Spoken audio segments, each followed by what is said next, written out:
Thank you, Evan. So who I am, my name's Kayci Marie Mitchell. I'm a transformational life coach specializing in holistic addiction recovery and the preparation and integration of plant medicine use ceremonies. I'm also an gifted intuitive hands-on healer, which is great for integration work. I've been working with Portland Psychedelic Society for I think a couple of years now. I just moved up to Portland from LA over the summer and have family up here, so I've been dropping in and doing things with them before I made the move. A little bit more about me. I've been in recovery myself, in the world of recovery for over 35 years. My journey took me to becoming chemically dependent on medications after being free from alcohol for probably about 18 years. And I don't consider myself an addict. The medications were prescribed for specific conditions: headaches, migraines, anxiety, depression, not being able to sleep. And I became chemically dependent on those and went through treatment to get off of it. When I got, dumped out on the other end, the only thing that I was given were the tools that I already had for like 18 years of recovery. And at that time, I started blazing my own trail for finding alternatives that would help with addiction, because addiction isn't about the drugs necessarily. It's about the underlying causes.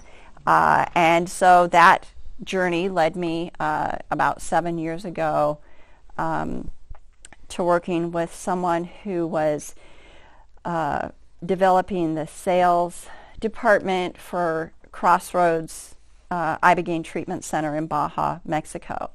And he and I did a lot of work with people, getting them down to the clinic, getting them back up, and I had them in my home, and then I had all of these other things to offer to them for their path. So I started working with people, and that's how I got introduced to psychedelics, and that has brought me to where I am today.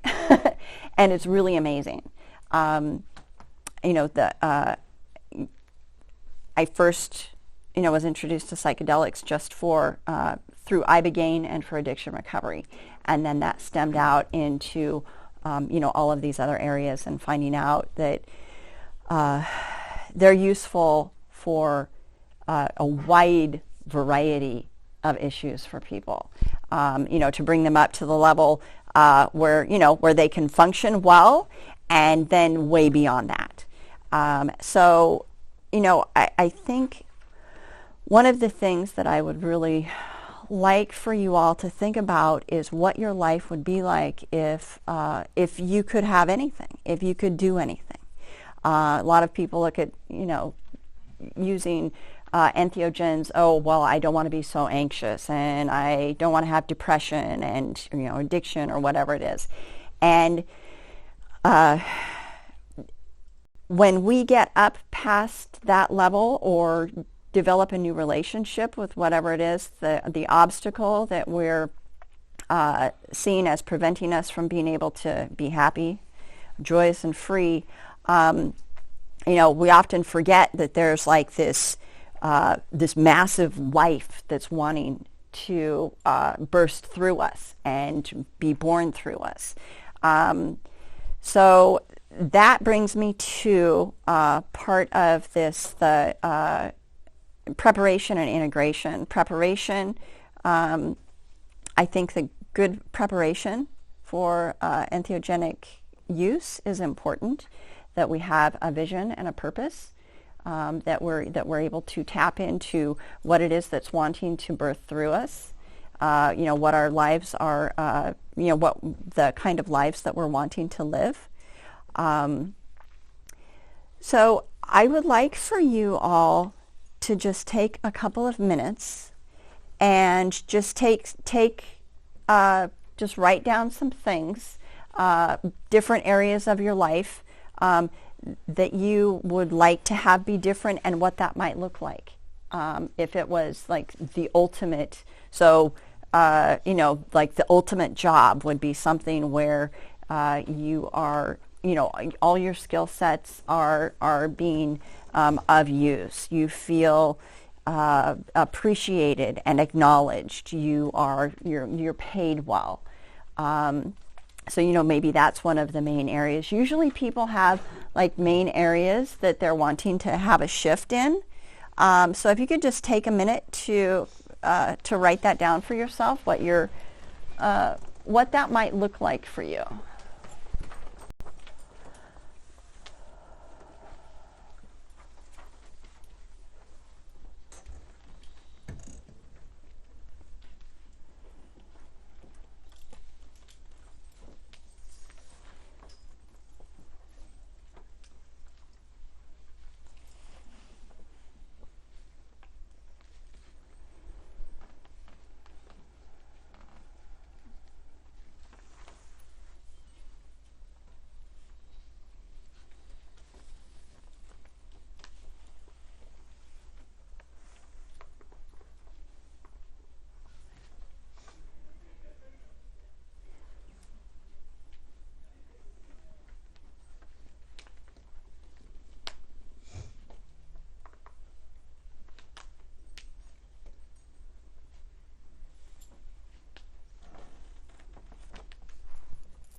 So a little bit more about that. What I do with people is I work on visioning, and what we do is we go through like every area of their life. So in a later time you can do that, and you can do some meditation with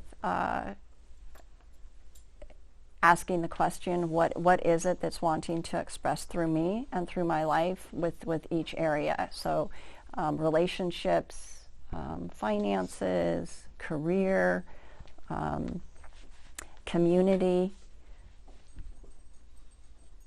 significant other relationships, family relationships, hobbies. And Michael Bernard Beckwith has a really lovely process for visioning. So if anybody's interested, I can send you the link for a really good YouTube video that takes you through it's like a 6-step process, meditation for visioning, which is really lovely. And the thing is with some people, they are so buried in their stories about who they are, and they have so many belief systems about why they can't be who it is that they have this inkling that they're wanting to be, that they can hardly even see that higher vision. With entheogens, that's one of the areas that I find is just it helps magnificently. What entheogens do, come on in. I'm sorry, do we have another chair? Totally grab those. Okay, thank you. I think I pulled those out. Okay. Here, you can sit here. There's one in the hall. You can sit there, okay. Anybody want a chair? Yeah. Is there a few more out there? There's lots more chairs. So what entheogens, one of the things that they can do is assist us in shifting perspective on ourselves and on situations, which can completely wipe out limiting belief systems. What's Einstein saying, that you can't solve a problem at the same level of thinking that you created it at. So what entheogenic medicine does, in my opinion, is it brings us up to another level of thinking. And the integration part of it is really important, because you can, go have this wonderful journey and have this experience, and there may be all of this information that's brought through, and then, you come back into your, real world 3D life, and you keep up with the habits and the mindsets, and you're back in the same environment, so you continue with the things that are supporting the old way of being. So what we want to do is have a practice. That's what this workshop is about, is a practice that allows us to integrate this information that we have experienced or acquired, or whatever you want to call it, in this higher state of consciousness. So does anybody want to share about what they wrote down for intentions? Oh, come on, guys. Okay. Okay. My intention was to find a roadmap. Yeah. Nice. Thank you. See where I want to go. I just Okay. don't know how to get there yet. Okay. Or actually, I don't even see where I want to go yet. That's probably what it is. Yeah. Okay. Yeah. All right. But I know it's not here. Yeah. Not literally here. But You want to be here with yeah. us. I want to be here. Right. Yeah. All right. Anybody else, please? Evan? Yeah. My intention is to try to find more balance in my life, to become more grounded, and to be able to listen to myself more. I've been very, very, very busy lately, and I feel like I don't even have time to listen to myself, because I'm working with so many other people and getting so much done, and that's great. It feels awesome, but it's like I miss me sometimes. Thank you. I'll share something. Mm-hmm. One of my main ones, and the first thing that popped in my mind was clutter. I mean, for the last couple of years, I'm like, I've got so much clutter in my life. Just like internally, externally. And it's like, this spring, I'm going to open that garage and get rid of all that stuff. But it's like not just a physical thing. I think it's like an external reflection of my internal self. Mm-hmm. So it's just like having the motivation and inspiration to just declutter. The box I haven't opened in 3 years, I don't need that. But I'm like, there might be something in there, and that's, I don't know. That's like one of the top of my list is to do this year is declutter. Beautiful. I just feel I feel so freeing. Thank you. Thank you. And to sort of reprogram myself. The older I'm getting as a mother and as a daughter, I'm like becoming more and more aware of like my childhood programming and how it's not matching up with my like authentic self anymore, and I just want to cut all of those strings. nice. Beautiful. Anybody else? I just want to learn as much as I can, just because there's so much I don't know. So my intention is just to soak up whatever information I possibly can. About entheogens? Or just like in... Here, just anything that you guys have to say. Like, Okay. come in, be in there, just learn. Okay. Thank you.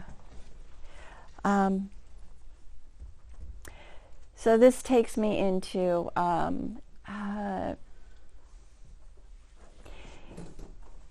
the integration tools. The what we want to do. The way that I look at it is that we're creating a friendly garden for the information that comes in to grow. So what are we going to do with the soil? What are we going to how are we going to water it? What are we how are we going to fertilize it? What are we what are the tools that you have in your lifescape that will allow for this information to come in and ground and blossom. So what Evan was talking about, where he's just got so much stuff going on and he's just lost in it. that's how, we're rewarded for that. We're rewarded for busy. We're rewarded for, go, go, go. Oh, I don't have any time in my schedule for you. Those things are rewarded. And those things cause a lot of problems. It causes stress. It causes issues with relationships. People are kind of offended when you say, look, I'm so busy, I don't have time for you. We're not consciously creating what it is that we're wanting in our lives. Again,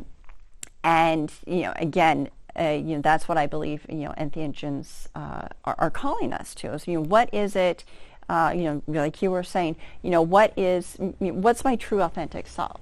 What is it that I'm really wanting to, do, be, and have and live in my life? So meditation for me, and what I recommend, meditation and journaling is really important, along with the setting of intentions of, how it is that you're wanting your life to look like.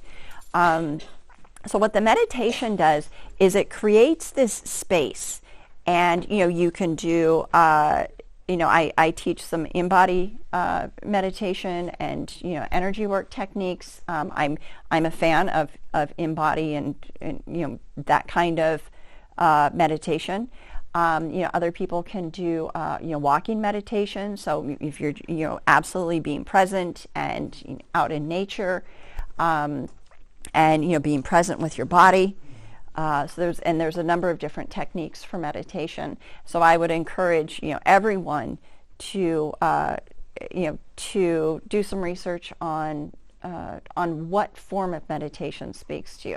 What meditation does is it allows for us to create space in our life. Actually, it does a lot of things. But one of the things that it does is it allows for us to create an opening in our life and to create a space.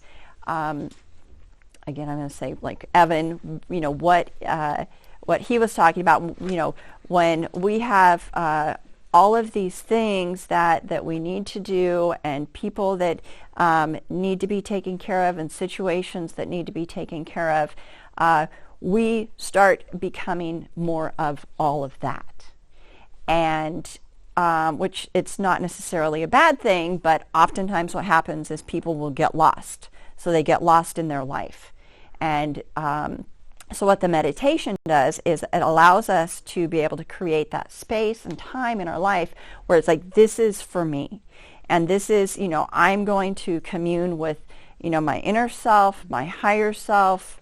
I'm also a big fan of prayer. However, it is, if you have an issue with prayer, there's different ways that I could talk about it, but it's, setting intentions. It's, asking for things from the universe. So, when we create that space, then we can, start opening ourselves up to what it is that the universe has to bring us. And you set aside everything that's going on. And just get really centered and present in the moment. When we're like busy, it's very difficult to be present in the moment, and our energy is all scattered. Meditation helps with stress reduction. People physically are healthier. I mean, the list goes on and on. Where I believe that it's important for the integration with entheogenic medicine is that in those quiet times are when we can kind of start catching the information that was given to us and become more aware of it. And then with the journaling practice, that's where you start writing this stuff down, because what we want to do is take this information, these experiences, and bring it down into the 3D world and make it real, and let it flow into whatever area of our life that we're wanting it to flow into. So it's important, I believe, for us to become conscious of the information that's coming in. Entheogens, how many of you in this room, which the camera's only on me, so nobody's going to see who raises their hand. How many of you have used entheogens? Okay, and how many are interested in it? And here for information about it. Okay. So who in here has microdoses or has microdosed? Okay. Okay, macrodose? Okay, great. So I would just like to know, has anyone had like a really difficult experience that they're kind of hoping that they might get some help with here? It's actually through this group I realized that one time I was really just taking it purely for fun with a friend of mine, and had this sort of, people might call it a bad trip, but really shouldn't be called that, but this trauma come up from my youth. And then through talking to people in this community, I realized that I need to sort of experience that again, but I don't necessarily want to do that alone because it's kind of intense. Okay. Be in that space. So experience a macro journey again, so that you can get more information about it. About it, yeah. Okay. I mean, I have certain ideas, like it's just like sort of like jumbled, like words, associations in my head, and some of it's related to former family members, and I think where I grew up, and not necessarily, maybe not necessarily bad stuff, but some of it definitely is. Took as one person sort of contributed some amount of trauma in my life. So Okay. yeah. Okay. Thank you for that. Thank you very much. So macro doses of different medicines work differently with everyone, and it depends. Depends on the individual. It depends on their preparation and their integration, and it also, set and setting is really important. How many of you know what set and setting is? Okay. So set and setting is, set is they refer to that as the mindset, and so that's preparation. And, you want to have information about the medicine that you're using. You want to have, your intentions of for what it is that you're wanting to get out of the medicine. Preparation, set, you want to do your homework. You want to do your research. You want to make sure that, that you're not on medications that are going to interfere with whatever medicine that you're using. If there's a diet that's recommended, you want to do that. In my opinion, all these things are, have to do with set. Setting is about, basically where it is and the environment that you're going to be in when you are experiencing your journey. So people will, do psilocybin, MDMA, LSD at festivals, and it's a good time. Some people, it's not such a good time. We have the Zendo Project that's great. They're on site. They help people who are having bad trips and sit with them. But, then they still have to process that after.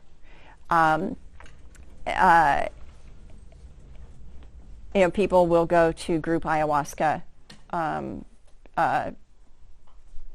ceremonies.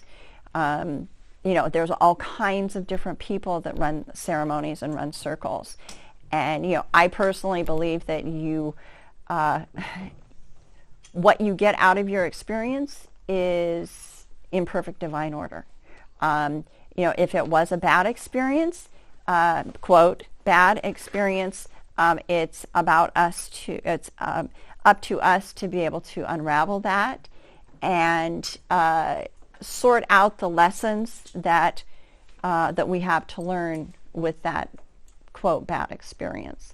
You want to make sure that that the people that you're with are the kind of people that you're wanting to be with. If you're okay with with anybody, then you can go and do like a 12-person ayahuasca ceremony. Some people are really sensitive energetically, and that might not be a wise choice for them. There are sitters that are available for most all medicines, sitters and or guides. Now with what's happening on the, actually through MAPS, we now have therapists that do the MDMA assisted therapy, and hopefully by 2021 that will be completely legal. So there's a lot of different ways that you can a lot of different settings that you can choose for your journey. My opinion is that it's important to be conscious and intentional about the work that you're doing. If you're using it just to party, that's fine. But what I'm talking about is different than that. It's about having a conscious intention and being responsible for ourselves in creating the experience that we're wanting to create. Like this gentleman was talking about, some people can go on their journey and the shift that they have is so dramatic. Well, actually, you weren't talking specifically about that, but in situations, people, the shifts that they have can be so dramatic that it's difficult for them to be able to, function in their everyday life. I don't want to say that to scare you, but that is what happens with some people. I've had people heard lots of stories about people going to like Peru and having 7 ayahuasca journeys, and then they come back to the United States and they're like this raw nerve ending, and they just can't handle their lives. They can't handle what's happening here, and they have to go back to Peru, or they wish they could go back to Peru. So that's one of the things that one of the reasons why I like doing this presentation is to give people the tools to be able to integrate. So this gentleman was talking about having this underlying trauma, this unresolved issue revealed to him. And it's like there was some information in the journey, but it's not really clear. And clearly there's more to unpack there. So I recommend that people have a really good support system. That's something that you want to have in place. I think can I look at that list? So what I have here is it's actually mostly on the back side because it just says meditation and journaling on the front, which is my favorite. So there's a whole list of integration tools and activities for people to consider to develop their integration practice. Someone who has, we probably all have these, underlying unresolved traumas. And, therapy is good for that. You can work with a life coach for that. But if you already know that you have a lot of trauma, it would probably be a real good idea to find somebody that can help you unpack that effectively. Now, what people will say is that, and what I do believe also, is that one journey, one ayahuasca journey, one psilocybin journey is worth 10 years of therapy. And that is something that can happen where someone has had, MDMA, you hear these amazing stories, which is one of the reasons why it's why it's fast-tracked for FDA approval, is that these people will have these journeys, and the underlying causes for their PTSD literally is completely resolved. So they use this medicine. They've tried all kinds of other things, and they have therapy. So they have the preparation and the integration work, which is, again, really important. And then they go through this journey, and that underlying cause of the PTSD is completely resolved. That's freaking miraculous. Like, absolutely miraculous. And you know, and it happens with a lot of people. But then there's other people that doesn't happen with. The way that I look at it is that the whole thing is a journey, and that, you know, maybe you'll have. Well, did anybody here see Dosed? Yeah. They have another showing tomorrow. I think the last showing. Yeah. Do they still have tickets? Did Jason leave? If there's tickets left, there's like probably like 20 tickets left. Okay. Okay. But there's another showing in March. Okay. Heads up. There's another showing in March if tomorrow's show is sold out. This movie lays out really well Adrian, the star. I think it was Adrian. Yeah, Adrian. So it lays out really well her journey. And so, you know, she does, you know, one journey of psilocybin and gets like a little bit of information. She gets another journey and she gets a little bit more information. Then she goes to do iboga, and, you know, one of the things in her earlier journey is that she saw that she loved her cat more than she loved herself. That she treated her cat better than she treated herself. So that was just like a little piece of information she got in this earlier journey. And then a few later, you know, she's sitting with the facilitator, and he's saying, well, you know, let's set the intentions. And he says, how about setting the intention to love yourself like you love your cat? And I loved that. And it you know, it really accurately to me displayed the benefits of journeys. And again, some people will get it all, you know, get what they need and want in one. There's I believe it was on a it was Michael Pollan's book, and he talks about a woman who had fear of her cancer coming back, and you know, and she went into her journey, and she, you know, was shown this you know, this dark space within herself that was not where the cancer was, but it represented fear. And you know, and so she, you know, was shown how to do some work with this dark energy, and amazing. You know, she was completely free of that fear. Now, that one thing will affect all kinds of areas of your life. So, you know, if you have like this one thing that is like the linchpin, and you have that shifted, then it like it opens up all these other areas of your life. Again, some people have that. You know, some people it's there's a lot more stuff to unpack. Someone who, you know, has had a you know, severely traumatic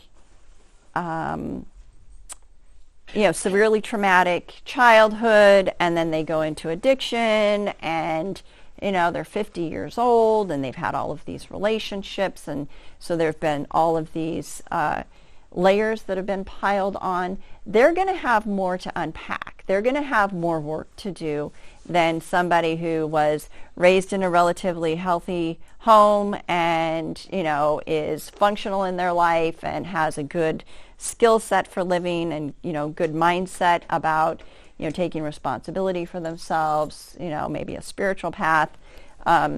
You know, someone like that, it's like, oh, you know, I've got this little thing over here. And they maybe go on one journey and it's like, wow, now everything's really amazing. So what your own personal integration practice is going to look like isn't going to be the same as the person sitting next to you. So what you get to do is look at the different areas, and which one of these the integration tools and practices, which ones do you want to weave into your life? Of course, I recommend meditation and journaling for everybody. And all of the other things, you start pulling one in and pulling another one in.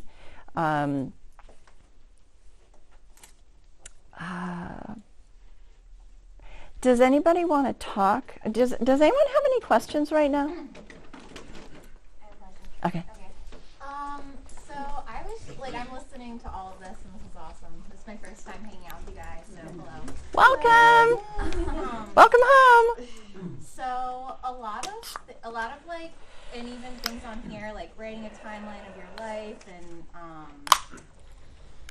a lot of this reflective work. I feel like one of the most major shifts I've had in the past recent years with this stuff is that so much of this is the stories that we tell ourselves, right? So I feel is it ever counterproductive to I don't know, every time I feel I'm feeling trauma or something, I just I can honor that it's something that happened, but it's not actively happening, and I feel I don't know, that's... Am I asking a question? Kind of, yeah. I'm going to find it. So is what counterproductive? All this reflecting on your life story, what the stories that you tell yourself. Are you thinking maybe in terms of ruminating? And because I know I do that a lot, where you know what I mean? You go through it and you just can't seem to get past it.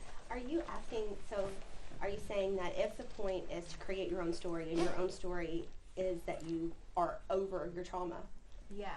then going through the process of bringing it up, how are you saying, is that not is that what you're asking? Is that process counterproductive? Yeah, if the point is to create your story that's free of trauma. Yeah. Is that what you're asking? Yeah. Okay. Okay. As soon as you know what that trauma is, that you know you're beyond it, that you know you've evolved from it. Do you see that? Is there space for people that have honored in their trauma and are at a point where they spiritually, where they just feel it's every time it comes up, you're just it's just a story. I don't. Just a story. Yeah. Yes. For me, I have PTSD, and it's something that I probably say way too soon to people. I do. But for me, I have had every kind of therapy known to man. Seriously, if it's out there, I've had the privilege to have had it. And for a long period of time, I was free of that, and had created another narrative for myself. And then I experienced trauma again. And I think from what psychedelics give me, what therapy gave me is it gave me an ability to babysit this broken little 8-year-old that lives inside of me. And I'm so good at babysitting her, so good at it. And I'm grateful that I have the skills to do that. What psychedelics have given me is the ability to embrace her and to hold her and to accept her as part of me, and it not be a negative thing or a bad thing, to take away that judgment of it. No, yeah, exactly. That's what yeah. Yes, and that's what psychedelics gave me. That therapy never did. Cool. Yeah, and this is part of that too. Yeah. I also have PTSD, and I have an 8-year-old and a 13-year-old that I've babysat. Actually, they were in a corner. Literally, they were holding each other in a corner. But now they are part of me, and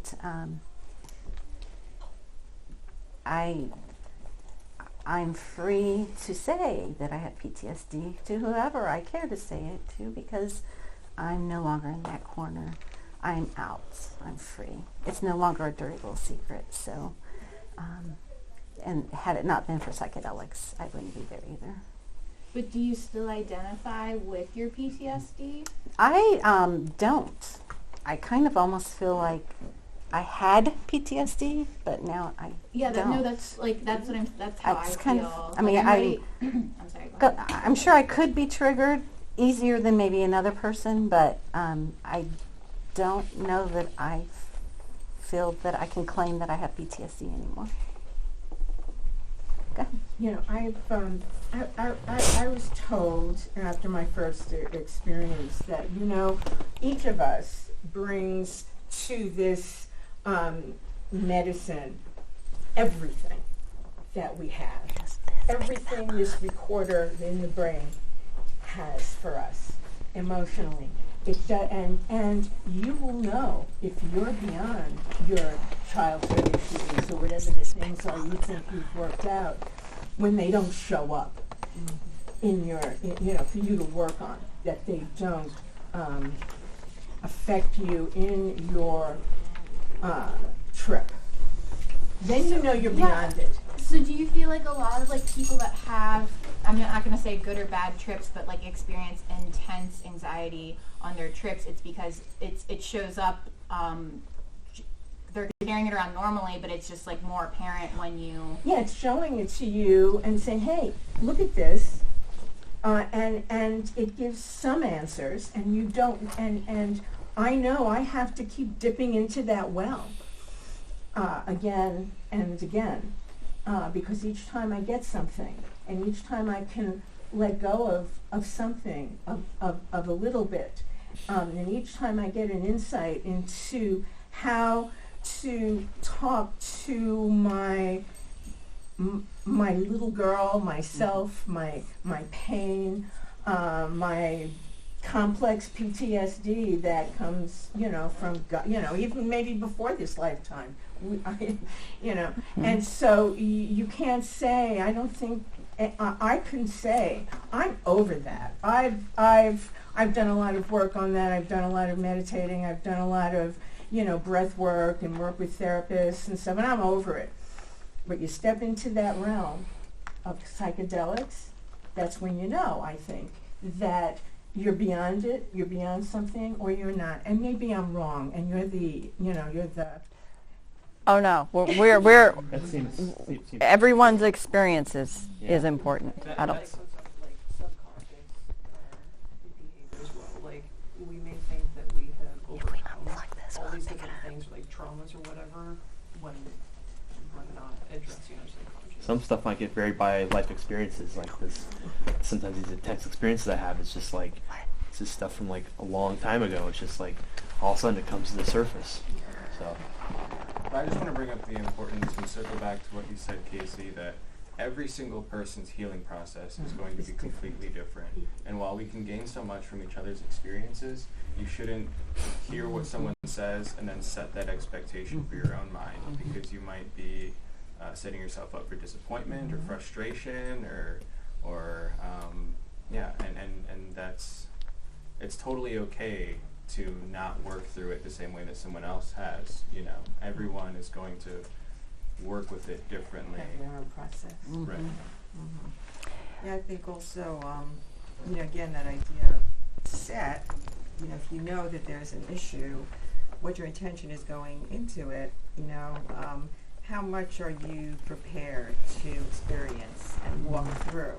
Is there a limit that you're going to set, or you want to set, or you feel like would be healthy to set, versus bring me everything, I want to see it all, and I'm going to sit here and I'm going to do the best I can with it, and I'm enlisting the help of these other people that I have around me, and I'm going to try to use this to the fullest extent possible, which, you know, that still doesn't guarantee any particular outcome.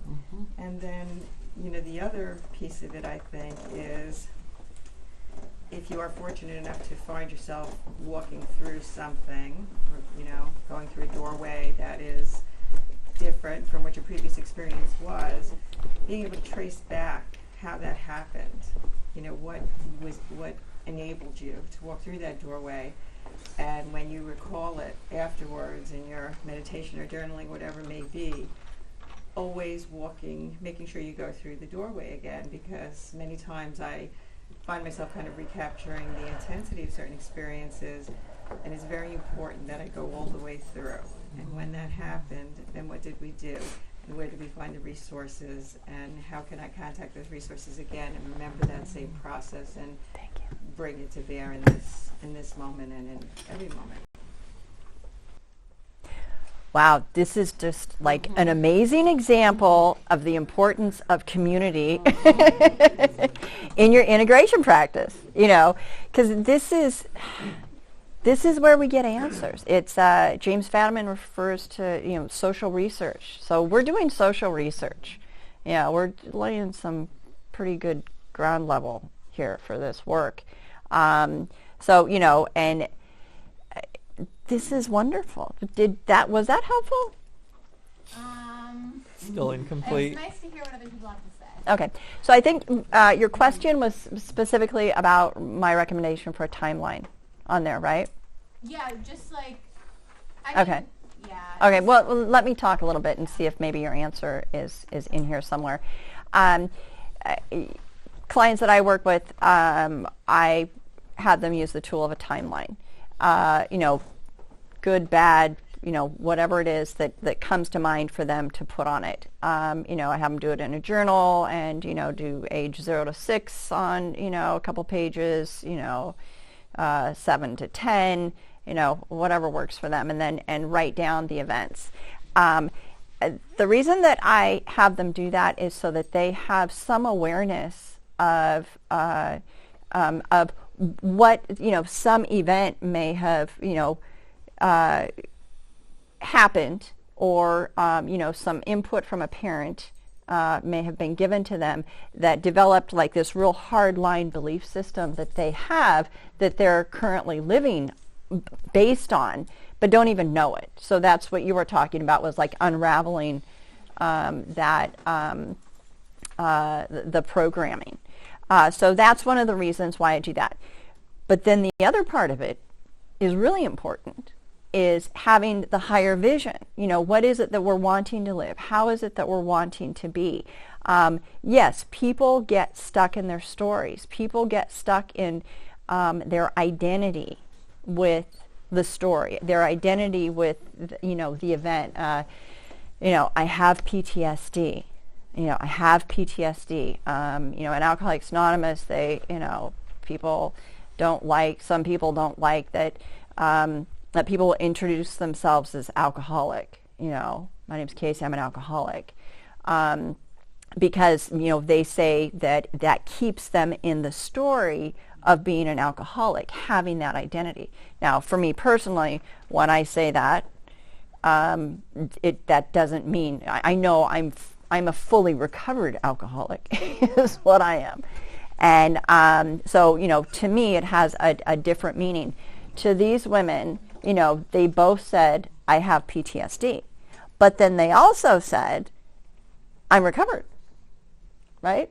So I'm recovered. So they actually don't have, sounds to me like they don't have PTSD, but that still came out of their mouth. So, you know, there's different levels that we can hold on to these stories.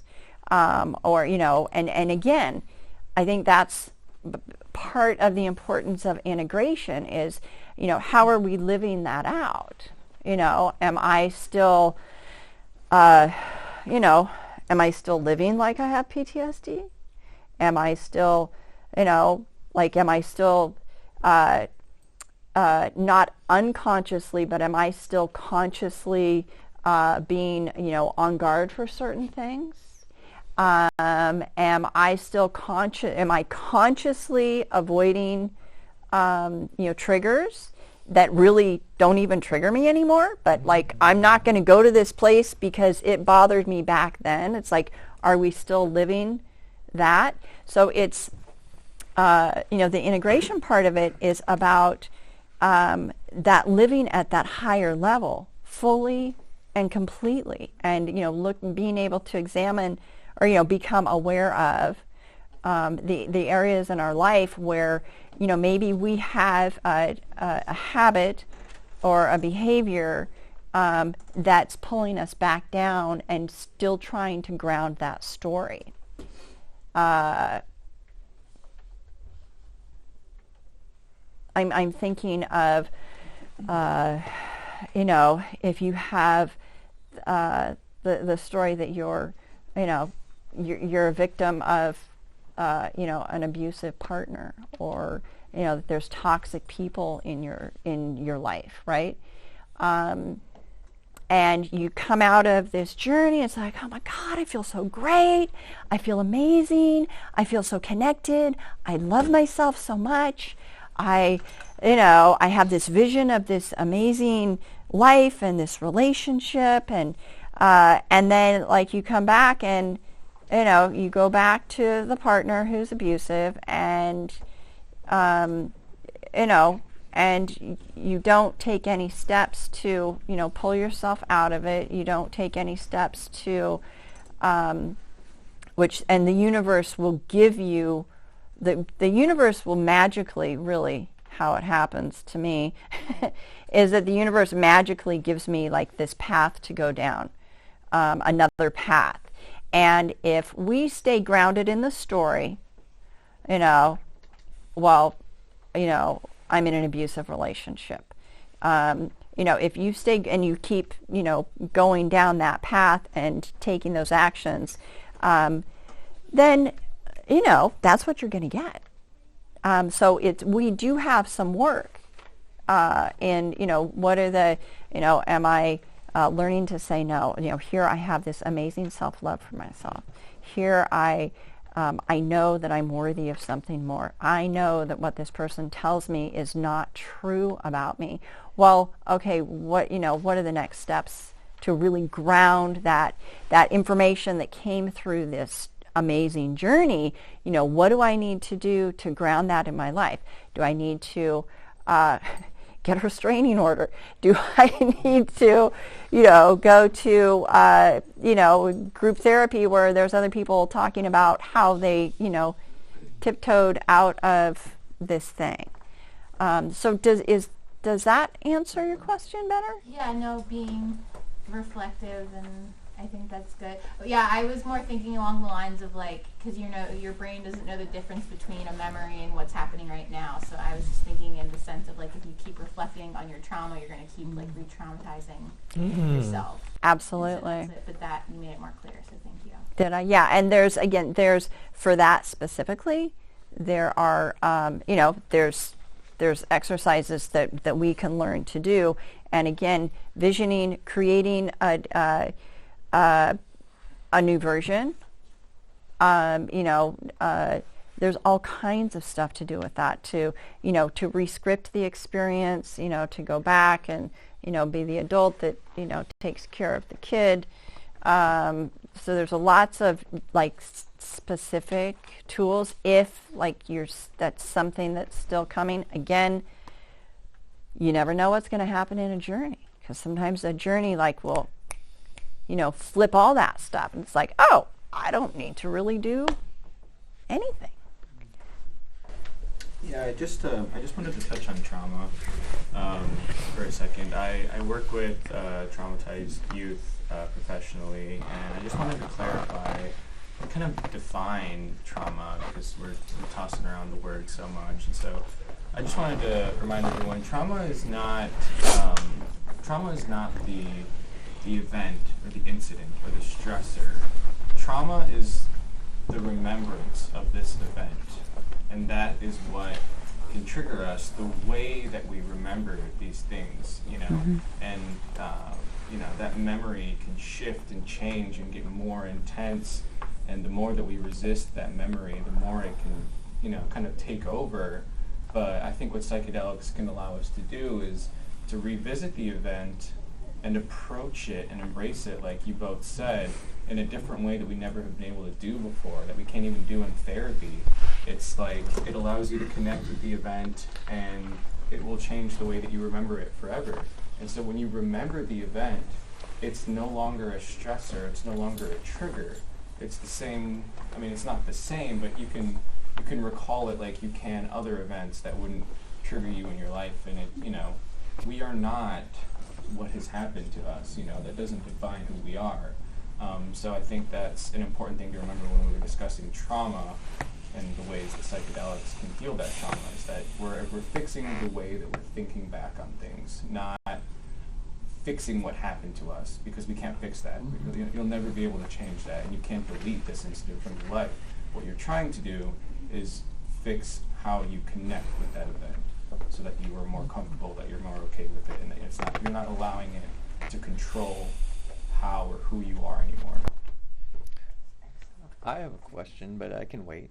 But it's kind of connected. I got it from her kind of question, which was like, and it wasn't her exact question, but it was my thoughts, is like, is there any time that we do just stop thinking about it?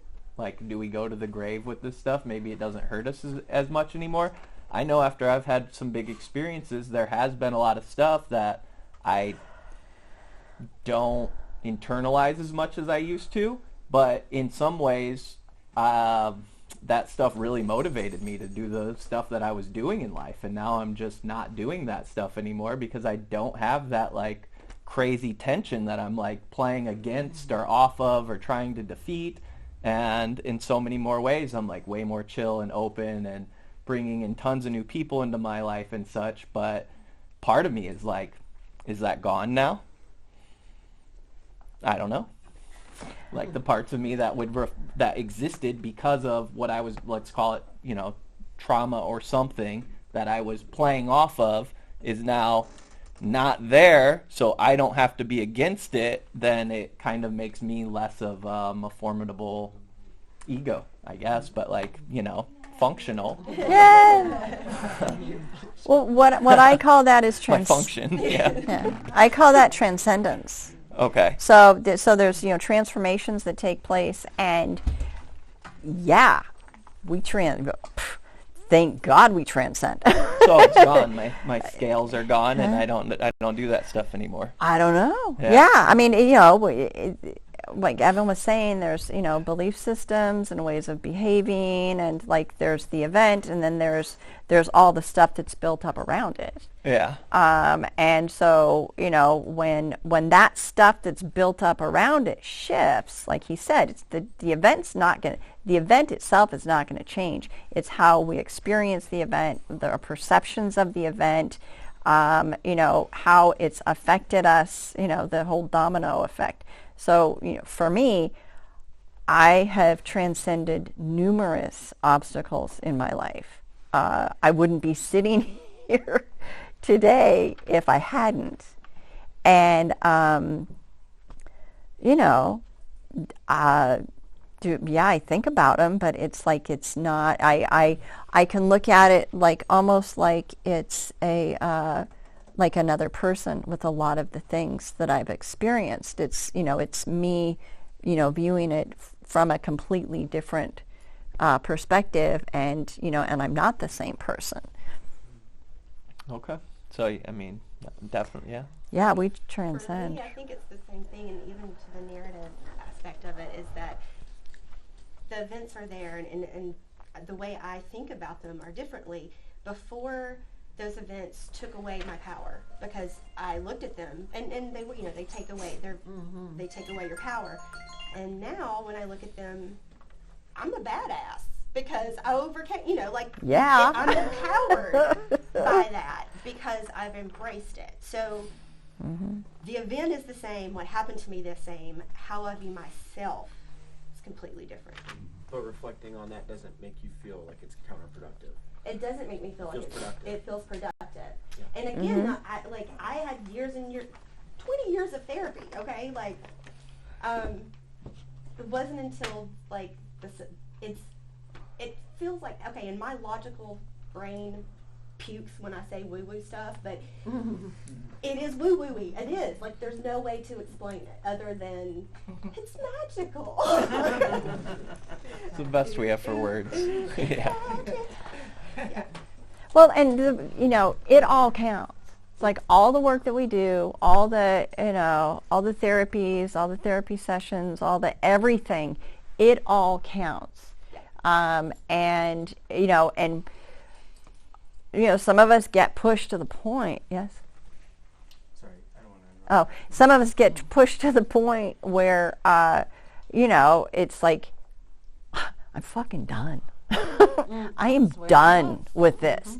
And I guarantee that if you launch that intention into the universe, it will come back with an answer. And clearly that's what happened. And that's what's happening with a lot of people, is that, it's like they are done, mucking around in the mud with this stuff. Other people aren't, they thrive on the victim mindset. They thrive, and I'm sounding a little judgmental about it, but a majority of people do. There's the victim mindset, there's the blame, there's the shame, there's the deceit, it's pretty prominent. It's a lifestyle. Yeah. And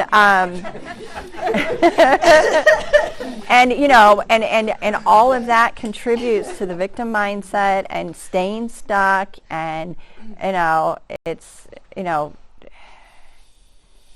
that is just so prominent right now. And then we have the opioid addiction, which is so prominent now. And what drives a lot of that, when you start looking at the family systems, is this victim mindset, and the victim mindset of the addict. I could go on and on. So I just lost what I was talking about. Go ahead, Evan. I just wanted to open up the discussion more to the side of the group, and if anyone had anything to ask, anything like that. Yeah, you had your hand raised. Yeah, I was just meant something along the lines of what you're talking about, your experience, and maybe something you moved past, and with the word PTSD, because I think something I learned recently was maybe you can speak a little louder. Yeah, I can speak way too loud. I have to adjust my volume. Sorry. Some of my experience recently was just, always viewing that word. I guess I always had associated it with, like a more severe event, I guess, because of what I know from friends or family. Because there is, I definitely, there's a spectrum of events, right? But I think a lot of times I drew some sort of line in the sand and said, well, anything that I had that's less than that threshold is not maybe PTSD to me, or it's not worthy of maybe being evaluated as such. But I think having certain experiences that I go, maybe for me it was, maybe it's something I should explore, and maybe it's not something I should close off, because while it might not be, maybe I'm comparing it to other people's experiences, and then I'm kind of closing the door on something that opens up something else. And for me personally, it was it was my grandma that had passed away, and it was so weird, but it's one of those events that I don't think I'll ever be past it. But I certainly it's not something like you said, it's something maybe I want to embrace always, and even though there's pain associated with it for sure, it's just. Do memories go away? We shouldn't deprive ourselves of memories, but the events, you should not have to be at the effect of these things. So remembering your grandmother and having that experience, but it's filling you with love, that's a good thing. Yeah. But living at the effect of a trauma is not such a good thing. Right. Something just before I go over there, I just wanted to respond real quick. I have things that have been traumatic, but I don't have PTSD with it. That's like a very specific, I don't know what the specific symptoms are, but it's really specific. And I know people who have, serious PTSD, and I don't have that for sure. But I do, and what I refer to it as is post-traumatic stress response. So I will have a post-traumatic response, and something came up in my family stuff, and I got reminded of this stress, this trauma that had been throughout my life. And and immediately there was this rage that came up, and then there was tears, and it's like, where did this come from? And I refer to that as a post-traumatic response, stress response for me. And it's like, note to self, there's some work to do there, and again, with the integration, with what I have, I have access to, I don't have a therapist up here yet, but I have access to a lot of different tools that I can take that to process through it. I had several deaths last year, and so there's that whole grief process, and it is a process. And again, I have a pretty good practice for myself to be able to, kind of sort that stuff out and get, I don't cry, I miss the people, but it's not like that gut-wrenching, pain of missing them that it was in the beginning. So, it's like I'm okay with it. Other people, they have, they have had loss, and it was 5 years ago, and they still have, this, heaviness and this pain and this and I mean, I don't know, I don't want to live like that. I,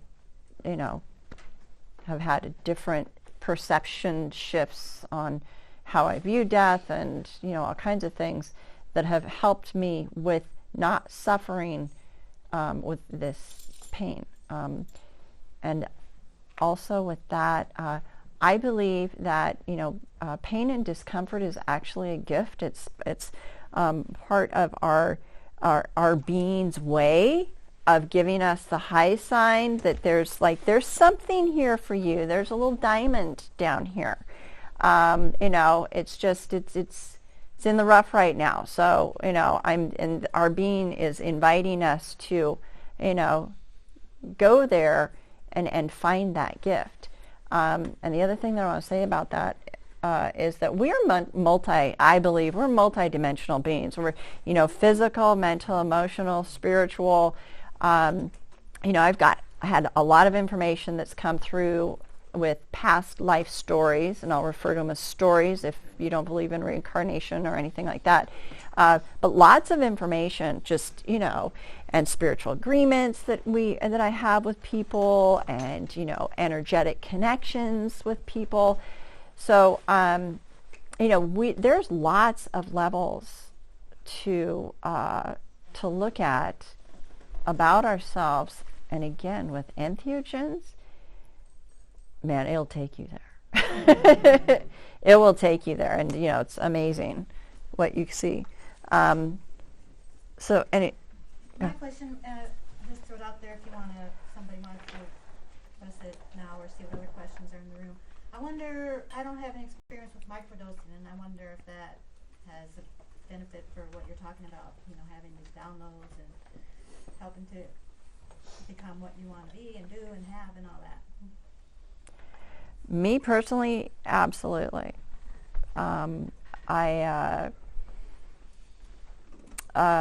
Usually it's the day after a microdose for me, where, and again, I have like a, pretty good, foundation set for integration and creating. And so the day after, all kinds of things will get connected for me. So, the medicine helps our brain work together, or work, more effectively with itself. And so my intuition is heightened, my creativity is heightened. usually my energy and mood is heightened, and my perception of things, my being able to, connect the dots with how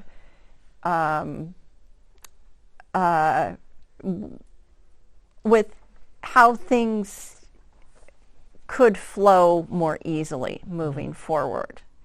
That becomes like really clear to me. It's like there will be these aha kind of things. James Fadiman in his it was the LSD experiment, I believe, where was it James? Yeah, where he had all the people who were working on a project, a project that had them stuck. These scientists and mathematicians. I may be misquoting this a little bit, but came in and had them do it was more of a macro dose or a higher dose, and these people came up with solutions for the stuff that had kept them stuck. Mm-hmm. And so that's with a higher dose. But for me, sometimes higher dose is good for some stuff, but the microdosing, helps on a more subtle day-to-day level. It helps people like shave off the edge with depression, with fears. Mm-hmm. Shouldn't get too many big downloads though, right? Well, it depends on who you are. Okay. I get, I just, because of who I am, what I do in my practice, mm-hmm. I can get some pretty big downloads. It all just organizes or something. Yeah. The microdosing for me helps, it helps like make sense of it, and I have lots of its. Mm-hmm. Yeah. Does anybody else want to respond to that? Because microdosing is like a pretty big subject that people have experience. Yeah. I only have one.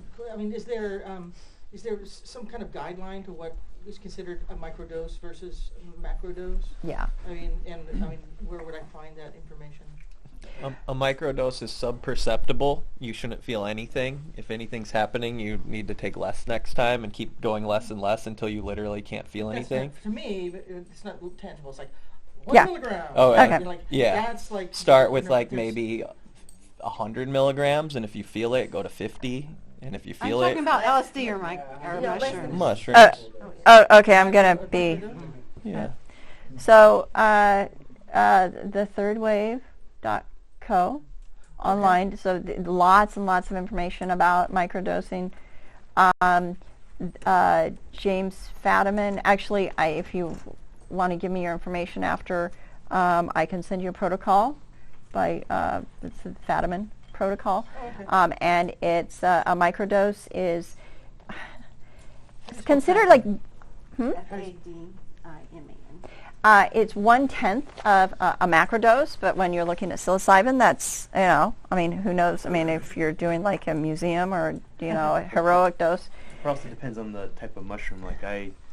Yes, it does. Like some are milder compared to others, so yeah.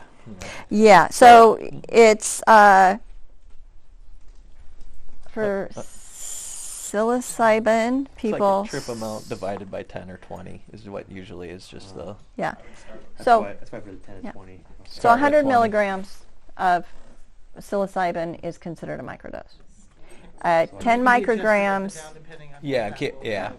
10 micrograms of LSD is considered a microdose. However, if you use it and you're feeling something, then it's not a microdose because you want it subperceptual, like a little feeling of something. But let me ask you this, Kayci: is macrodose any trip dose? I thought a macrodose would be like a multiple of a trip dose. No. Well, when I refer to it, I refer to micro and macro. So macro just means you're is feeling it, and so there's different. Gotcha. Then there's heroic dose. Then there's heroic. I always thought macro was more than heroic. Like macro is like 7 grams in my connotation. I thought heroic was like the macro dose. Okay, so we need to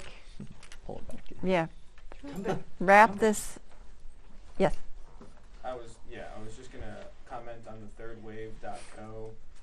There's been some ethical issues around that website.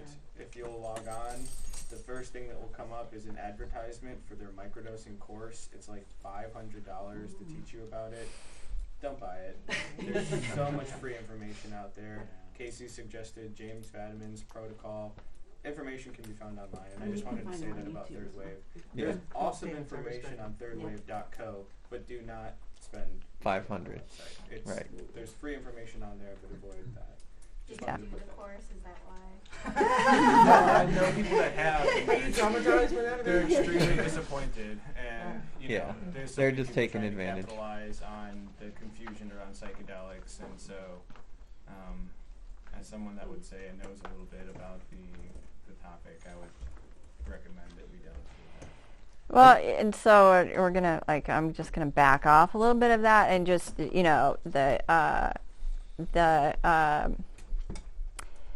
information on the website is amazing. Mm-hmm. Lots of really, really good information, and there are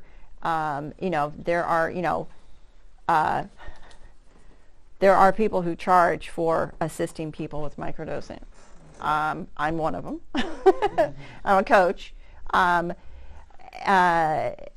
So, again, do your research. Check it out. If you don't want to have any guidance or any assistance, and if you want to put together, look at your, I'm going to grab your sheet again, look at this stuff and go, oh, okay, these are the things that I'm going to put together for me, for integration and for learning and for education.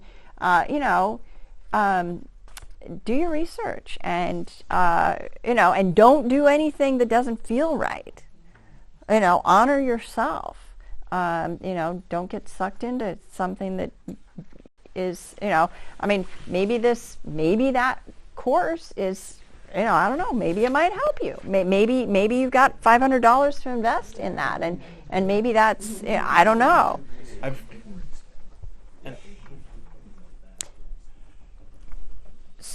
And I've heard of a couple of the sites, like people, like you've mentioned Third Wave, somebody mentioned the Shroomery, Arrowwood.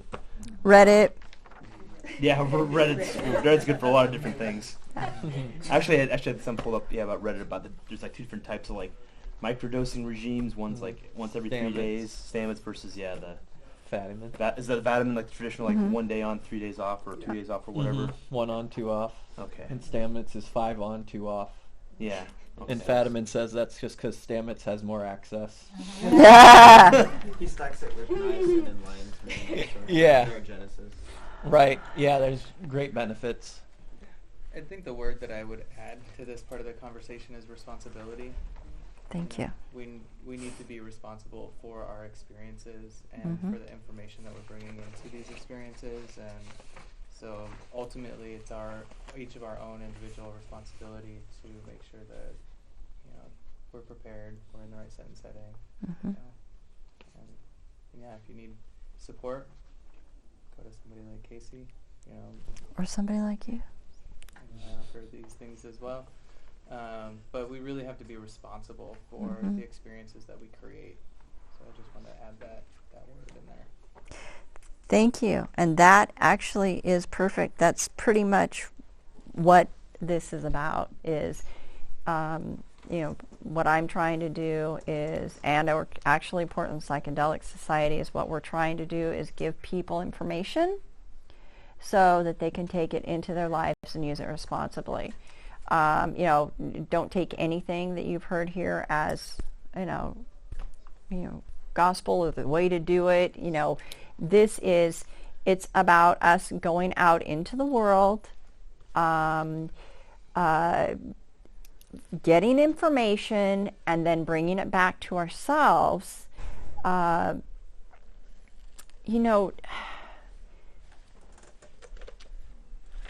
goal is for me to be made whole, is for me to pull back the alienated aspects of self and bring it in and have that connect with my authentic self, and then be able to live from that. Now, if I have somebody else telling me what to do, or if I'm, blaming somebody else, then that's not going to happen. So that is, what I encourage is, like you were saying, is, be responsible for your experience, for yourself. because it's actually really much cooler when you do that, right? So what I would like, does anybody have questions about how to create their integration practice? And did I kind of like cover it, and did we talk, or is it vague? It's vague to me. Is it vague? Is it vague for everybody else? Yes? No? How many people are vague on how to create an integration practice? Okay. I have a question. When you, I guess coming into this, I thought of integration as both during the trip and then also after. But is it not? Is it only after? Is that what we're referring to mainly? Listed items? I would say we're talking about the preparation, and whenever you talk about integration, whenever I talk about integration, I have to talk about preparation.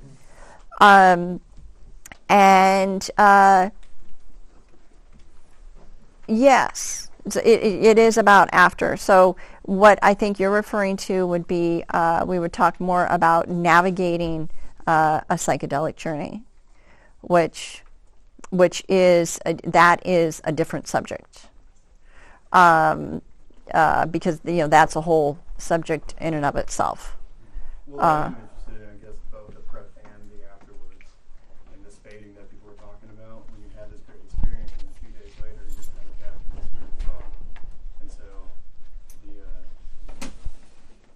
I guess that's where I was headed. I didn't know what part of this we were talking about. It looks like it's before and after. It is about before and after. Yeah, the navigation of a journey, that is going to be, that's different, because what you're doing is what I do with people is I will have them list specific questions that they would like to have asked, depending on what medicine they're using. With iboga, some people are met with with iboga, and what are the questions that you would like to ask? If some of your ancestors show up, what are some of the questions that you would like to ask? What are the specific intentions that you would like to have, or that you're setting for the journey specifically? How to love myself, how to get out of this ridiculous cycle of lack and scarcity. So you set specific intentions for the journey, and then there's lots of tips on how to navigate it, how to this lady that Lift talked about going through the door, going ahead and going through whatever fear it is. So there's a lot of things that that would relate to specifically navigating a journey that some of the preparation and integration touches on, but by no means covers it. Does that answer your question? Yeah, it does. Okay. I guess I'm also mostly interested in the post of integrating, I guess. Okay. That's when I thought of integration, it was like what I learned, and then how do I keep that? Yeah. How do I keep that around for a little bit longer? How do I guess it becomes easier to identify on your own, but then I was just more curious if there were specific things that you did. I guess that's what that list is in the back. So what I'd like for you all to do right now is look at this list that I have for the integration practices, and some of them you may already have as part of what you do daily. But just look at which ones you think may be helpful in regards to the visioning, the little couple of sentences that you wrote on the visioning of how you would like a situation to be different or better in your life. So just look at some of those integration practices and see which one of those you might be able to weave into your life that would be helpful.